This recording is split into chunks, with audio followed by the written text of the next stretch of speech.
In this video, I'm going to review some optimization problems, some different types of ones that we've done throughout the week to help prepare for tomorrow's assessment. So if you have any questions or if you just want an extra review, take a look at the description and just jump to whichever question you feel like you need help with. So for number 1, find two positive numbers such that their product is 192 and the sum of the first plus 3 times the second is a minimum.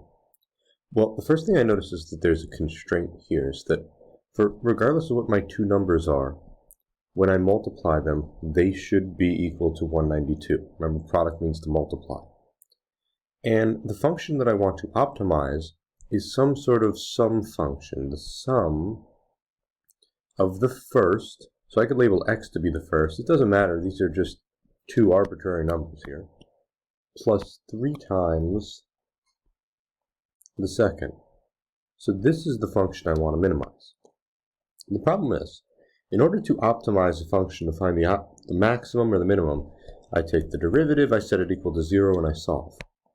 My current problem here, though, is that I have two variables. So what I'm going to do is I'm going to rearrange my constraint right here so that I can make a substitution and eliminate either y or x. Now, it doesn't matter what you eliminate here. So you could either divide by x or divide by y.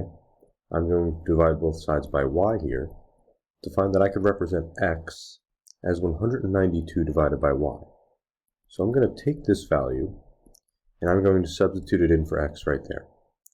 So my sum just in terms of y is going to be 192 divided by y plus 3y. Now this function is only in terms of one variable and it's a little bit easier to take the derivative of. The problem is this piece right here is a quotient. I have 192 divided by y to the first.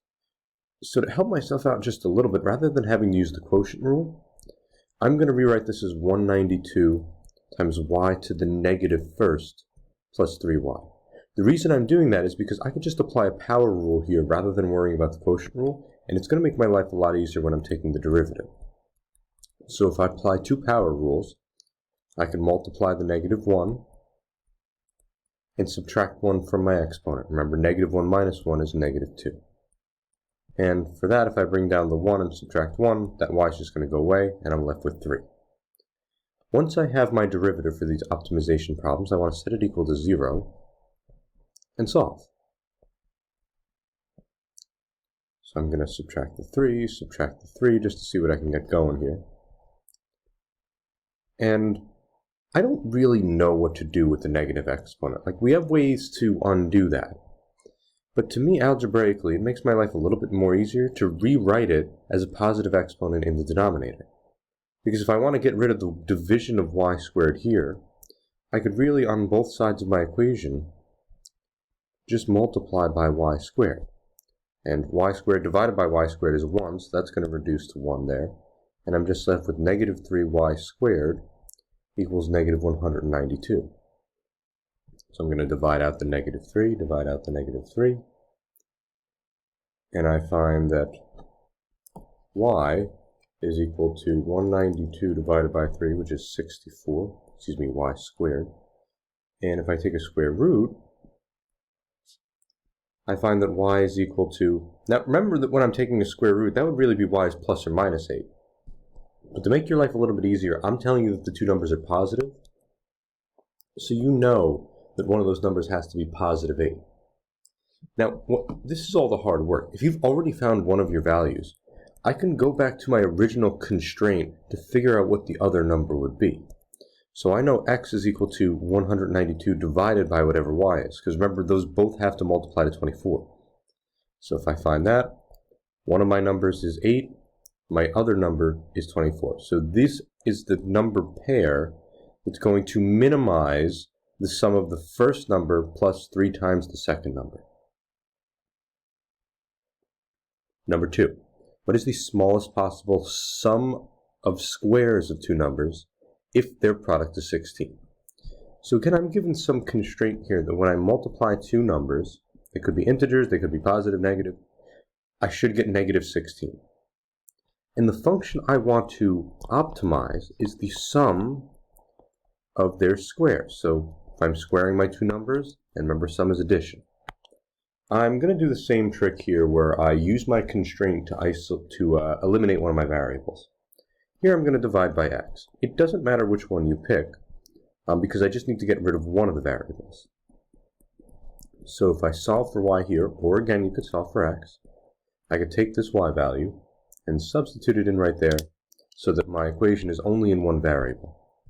So the sum of my squares could also be represented as x squared plus negative 16x over x squared.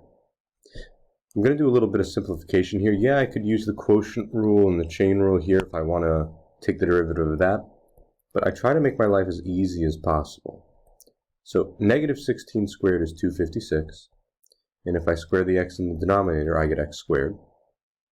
And I end up with this issue again where I've got some variable in the denominator, but I've got this quick trick where I could bring it to the numerator and just make the exponent negative, so that when I take the derivative, I could just use the power rule. So the derivative of x squared is just 2x. If I multiply the negative 2 out in front, I get a negative 512x. And when I subtract 1 from the exponent, negative 3. I'm going to set it equal to 0 and solve from here. Now this one's a little bit trickier to think about. You could either subtract the 2x or add the 512, but again, I don't really know what to do with that. So I'm going to rewrite it as a positive exponent in the denominator. And I'm going to add 512 over x cubed to both sides. And maybe that'll make it a little bit more obvious to me what I'm supposed to do in the next step. So 512 over x cubed equals 2x. And I could use the same trick where if I want to get rid of an x cubed in the denominator, I could multiply both sides of my equation by x cubed. So in this case I have 512, because it reduces to 1 there, equals 2x to the 4th. I can divide up my 2.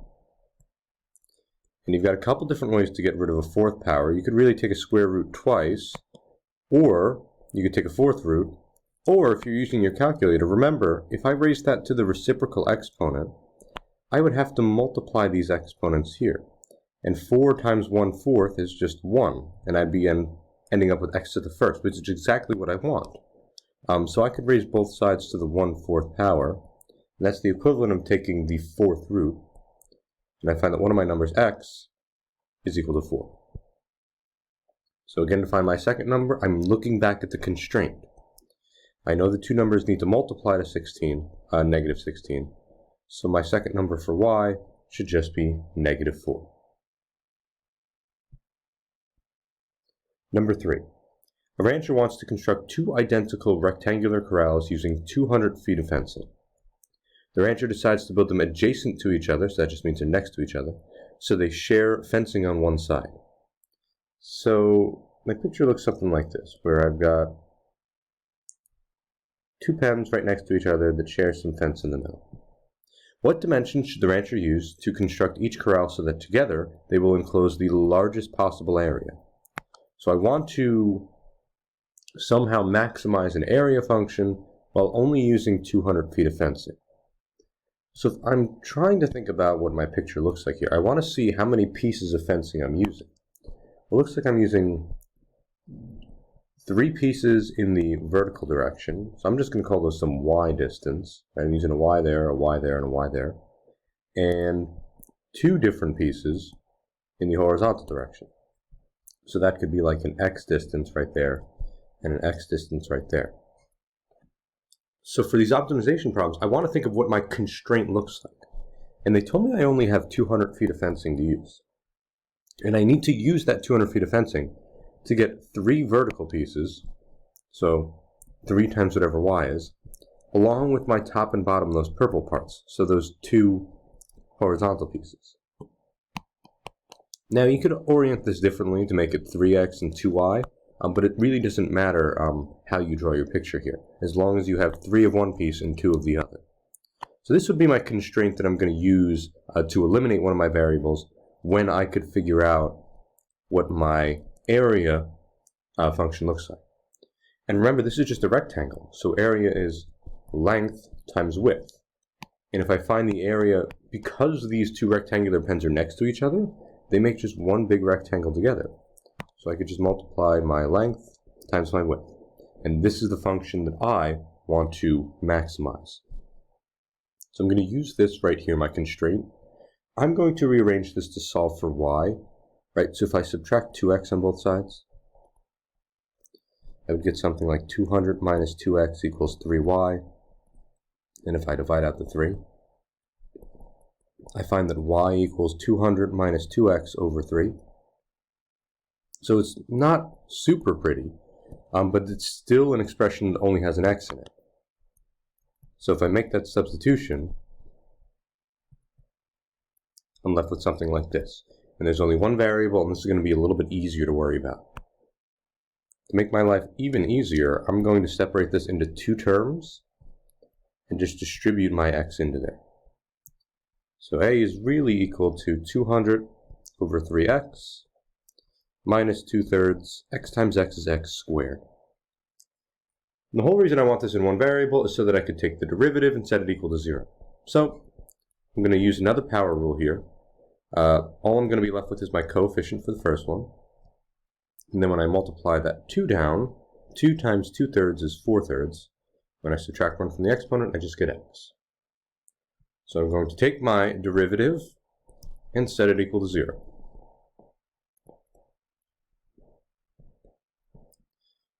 Now you could add 4/3 x over right off the bat. I'm going to just, because I'm not a big fan of those fractions there, or that denominator of 3, I'm going to multiply everything by 3 just to get rid of it, because 3 times 0 is still going to leave me with 0 on the left-hand side there. So really this is the same equation as 200 minus 4x. And if I add 4x over, I get 4x equals 200, or even better, one of my dimensions, my x, should be 50 feet. I'm looking for the dimensions that enclose the largest area, so one of my dimensions would be 50, and my other dimension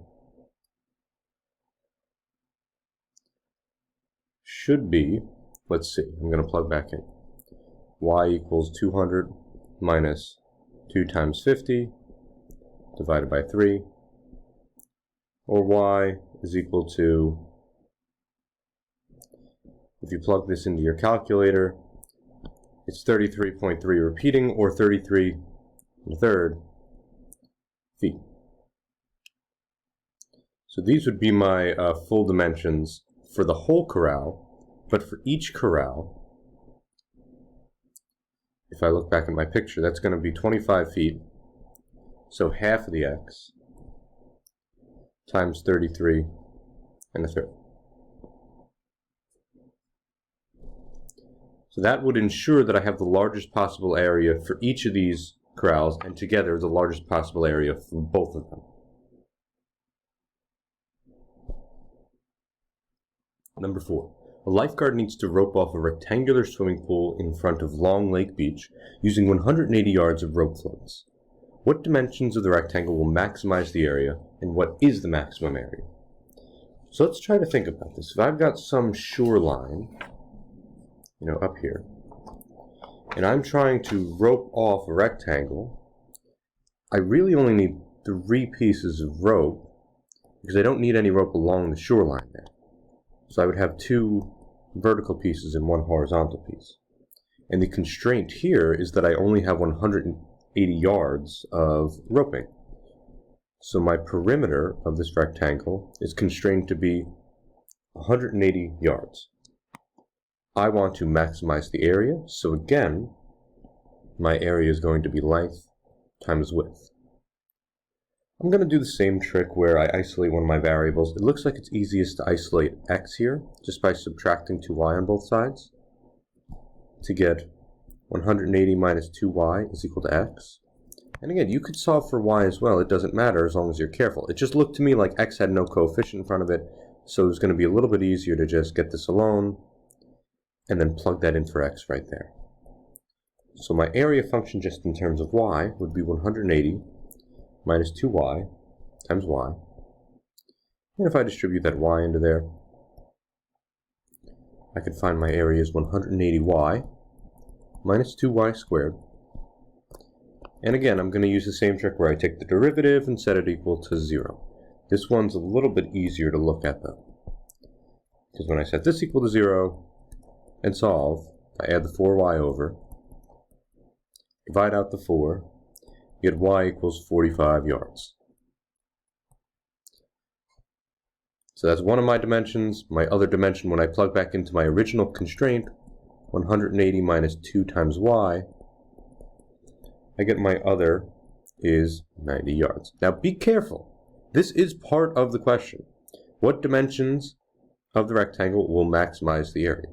Well, the dimensions that will maximize the area are when it's 45 yards by 90 yards. But they also want the max area.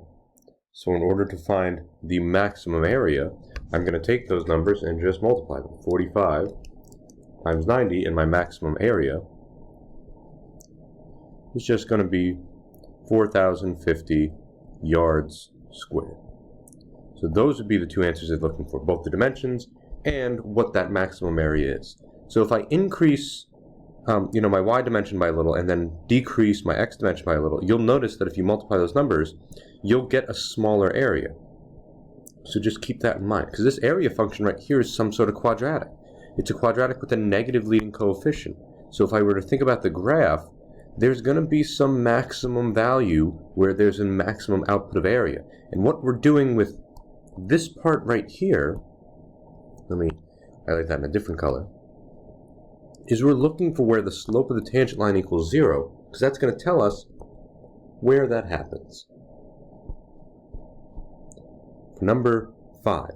Dominicus, the jolly court jester, needs to build a square-based rectangular box with a volume of 32,000 cubic inches for his king at the lowest possible cost. So now we're talking about minimizing costs here. The cost of the material for the sides of the box cost 1/4 per square inch, while the cost of the material for the top and the bottom of the box costs $1 per square inch. What are the dimensions of the box that would minimize the cost of each box? First thing I'm going to do here is I'm going to try to draw a picture. They tell me there's a square base. So the bottom of my box, and I'm going to try to draw this in 3 dimensions, the best that I can. And then it goes up, goes up, goes up. So I'm drawing a rectangular prism here. Mine looks kind of like a cube, probably shouldn't look like a cube. I'm just doing it for labeling purposes. The bottom is a square, right? So the length and the width should be the same distance, because a square base should have 4 equal sides. But I don't necessarily know that the height is also the same. So I'm going to label the height, how far I go up and down, as just h. It's not necessarily the same because they don't tell me it's a cube box. It's a rectangular box. Alright, so this is the scenario I got here. I'm trying to build these with the constraint that my volume can only be 32,000 cubic inches. Well, remember the volume formula for a rectangular prism is length times width times height. So in this case, my length is x, my width is x, and my height I just labeled as h, excuse me. So I have this relationship here between my square base and the height, that when I multiply x times h, my volume could be only 32,000. So this is my constraint for this example. And the function I want to minimize is the cost function. Now think about this. If you have material that you're building a box out of, you're building one side here, one side here, one side on the top, side on the back, and so on and so forth, you want to be thinking about the surface area. So before I even think about the cost function, I'm going to try to think about what the surface area function looks like.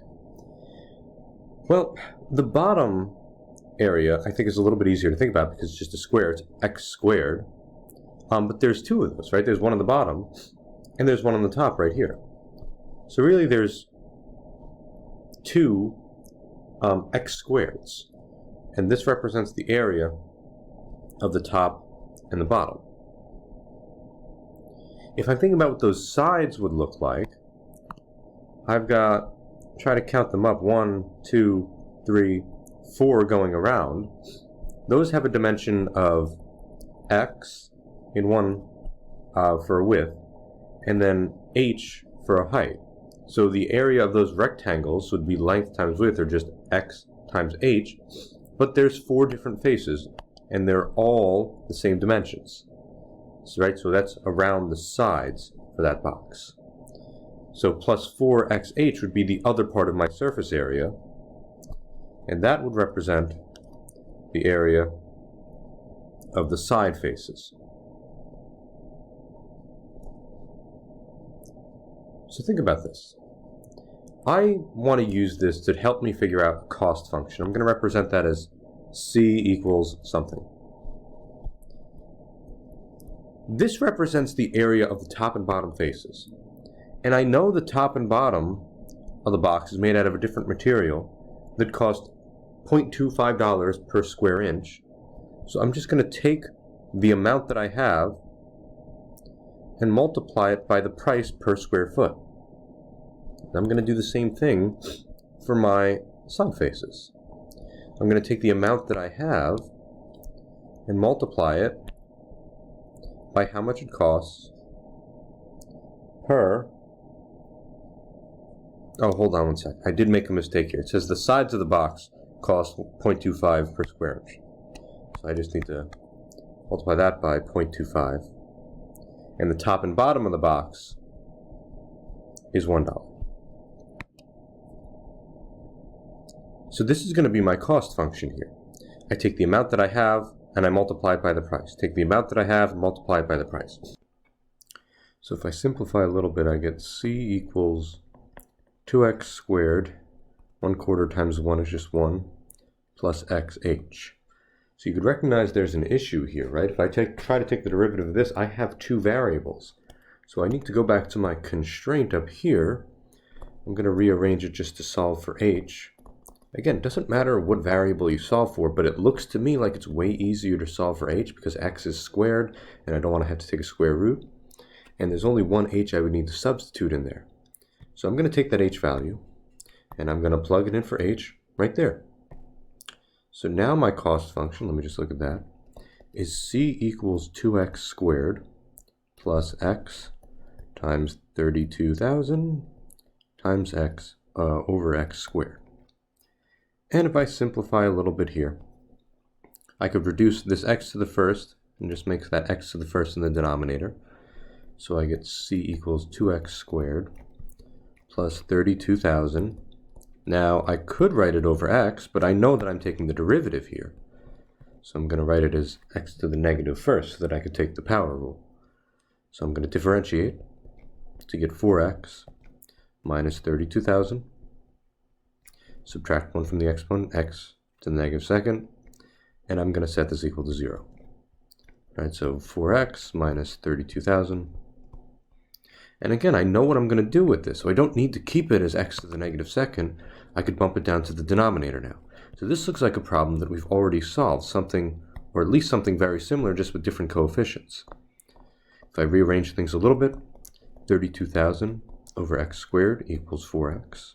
I can multiply both sides by x squared to get rid of the x squared in the denominator.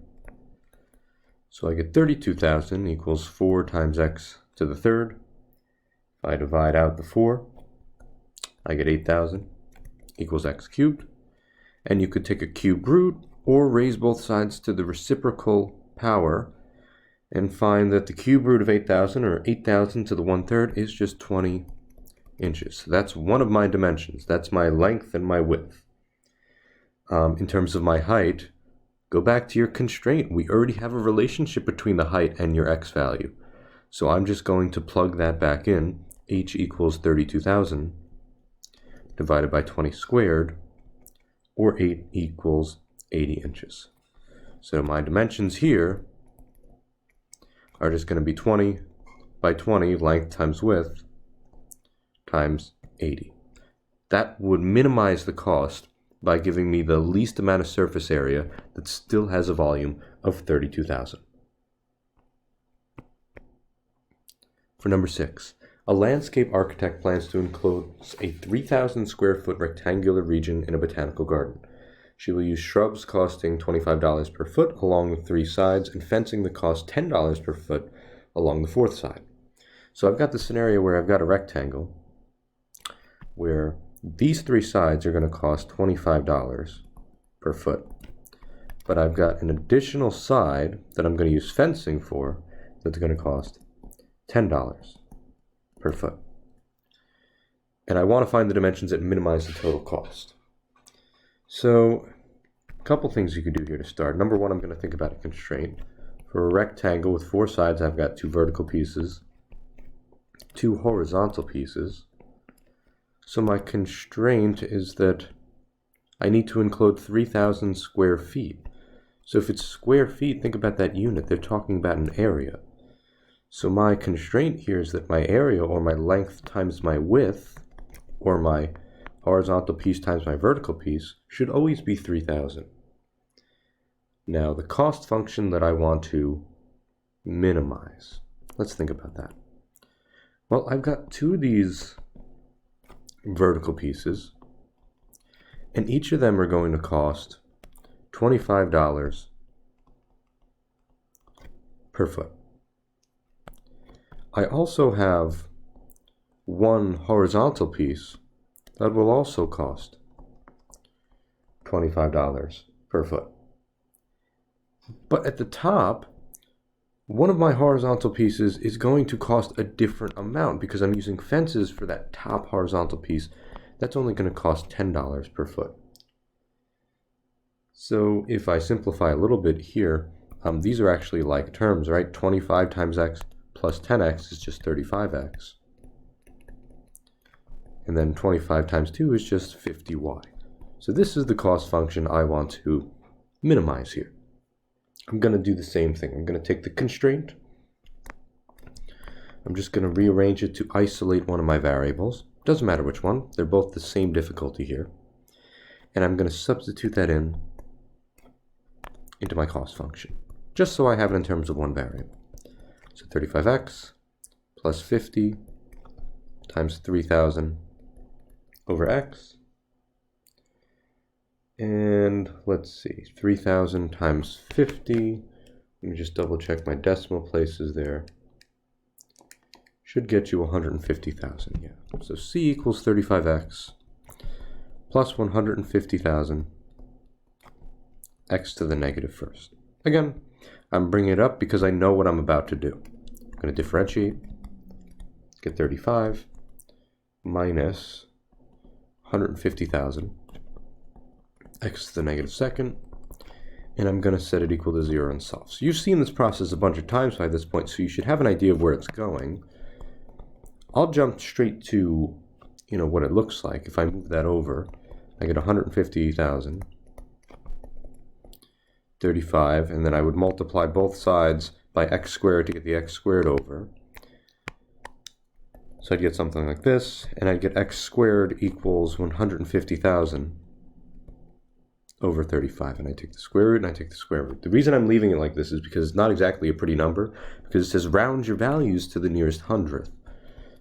So in this case, one of my dimensions is about 65.47 feet. And again, if I were to go back to the constraint and plug in, I would find the other dimension is about 45.83 feet.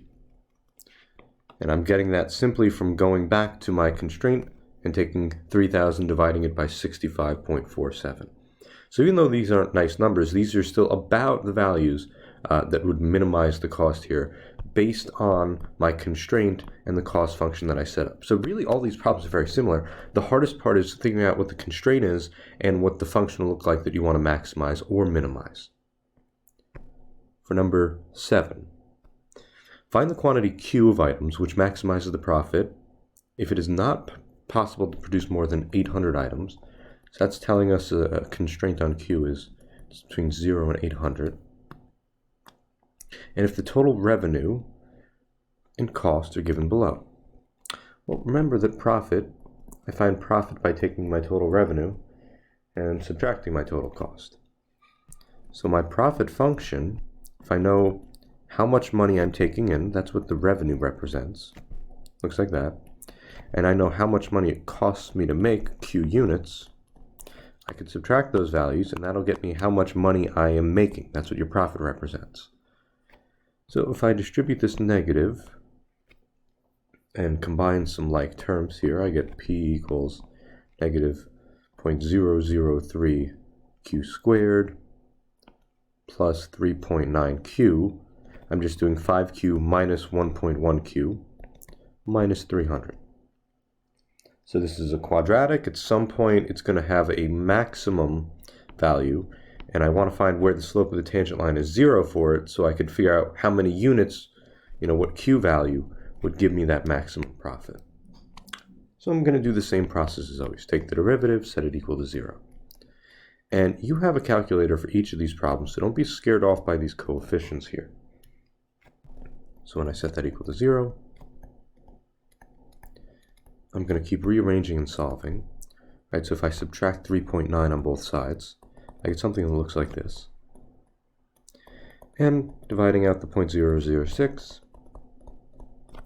I get Q is equal to 650 units, and that would maximize my profit here. So I'm going to reflect a little bit and say, okay, that's between 0 and 800. I can't make more than 800 items, so this is definitely going to be the maximum that works. If I get two values and one of them is greater than 800, I would just have to reject that. Or if one of my answers was negative, I would have to reject that because you can't make negative units here. For number 8, a shop sells pies for $5 each. The daily cost function has the form C of x equals that function, where x is the number of pies sold on a typical day. Find the value of x that maximizes daily profit. So very similar problem. The problem here is I wasn't explicitly given the revenue function, right? They told me the cost, but I need to think about the revenue. Revenue is the total money that you take in. So think about, let's say I sell 10 pies. If they're $5 each, my total revenue would be $50. If I sell 5 pies, my total revenue would be $25. So to find my total revenue, I'm just going to take my total number sold and multiply it by the price. So if I'm trying to figure out a revenue function, it could just be the price times, I already know that x represents the number of pies sold. It tells me in the problem. So if I'm setting up a profit function, my revenue is 5x, how much money I'm taking in, and I'm going to subtract my cost function.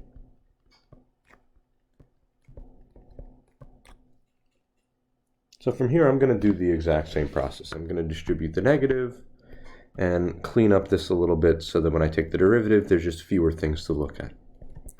So again, you should recognize this is a quadratic with a negative leading coefficient, so it's going to have some absolute maximum value at some point. I'm going to take the derivative, and I get something that looks like this.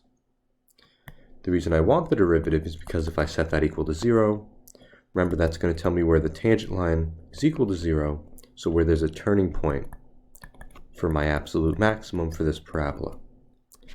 If I divide out the negative 0.02, I find that x is equal to 200 pies. So this is the value that would maximize the daily profit. And if they wanted what the actual daily profit was, I would just take this 200 and plug it right back into my profit function.